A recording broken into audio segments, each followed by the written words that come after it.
මේ එකනේ මම එක වීඩියෝ එකක් දැක්ක බං හරිද?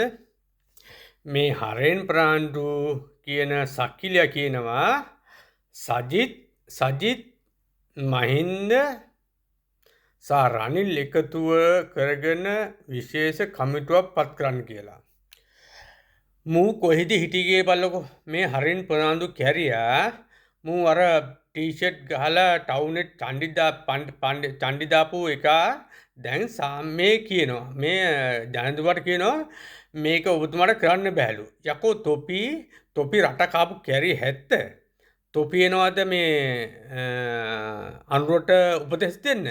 තොපි රටකාලා තොපි හැත්ත එනවා දැන් සජිත්වයි මහින්දවයි සහ රනිල්ව එකතු කරගෙන විශේෂ කමිටුවක් පාත්තන්නලු යකෝ තොපි කමුටුව කොච්චර පාත්තලා දෙනවද මේ රටට තොපි ඉස්සර හිටියා නේද ඔය ඇමිති සෙට් එකත් එක්ක තොපි බල්ලෝ හරිද තොපි හිටියා නේද ඔය ඇමිති බල්ලොත් එක්ක දැන් තොපි එනවා නිකන් පොඩි හරියට නිකන් ඉපදිලා මැරුණා වගේ මේ කැරි වෙන්නේ කතා කරන්න අම්මා බල්ල ඇත්තටම හිතා ගන්න බෑ වෙස්සකොල්ල ගැන හරින් ප්‍රාන්දු පොන්නේ අතෝ තොර මගේ සුද්ධ සිංහලෙන් කියන්නේ හරිනේ තොපි එනවා නිකන් හරියට පොඩි උන්ගේ ඇසිරෙන්න තොපි පටසෝ දාපු තාලේ තොපි අයිස් කාපු තාලේ තොපි කැරි බල්ලෝ තොපි තෝතර මතකද අර ටී-ෂර්ට් ගලවන තෝ ටවුමි බෑගෙන චණ්ඩික් වෙයි ගියා කැරි බල්ලා හරිද තෝ හිතානි කැරි බල්ලා ඔන්න වෙස්සකොල්ලා දැන් එනවා නිකන් අර කමිටුවක් දාලා මේව කරන්න යකෝ අනුර රට ගෙනියන හුත්ති පුතෝ තොපි දැන් හිඟන්න වෙලා තියෙන්නේ හරිනේ තොපි හිඟන්න තොපි දැන් කරගන්න දෙයක් නැහැ තොපි දැන් අර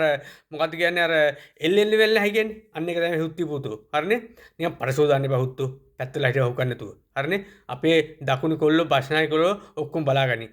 තොපි පොන්නේෝ එන පැත්තලා හිටව හුත්ති පුතාලා හරිනේ දඟලන්න ලෑස්ති ඉන්න බා අනුර රට කරනවා අපිත් මේ රට විරු ඉන්න අනුරත් එක්ක එහින්දා පොන්නේ වෙසකොල්ලෝ කැත් පැත්තලා හිටව හොගන්නු පොන්නයා කැරි පොන්නයා පැත්තලා හිටව හුත්ති පුතා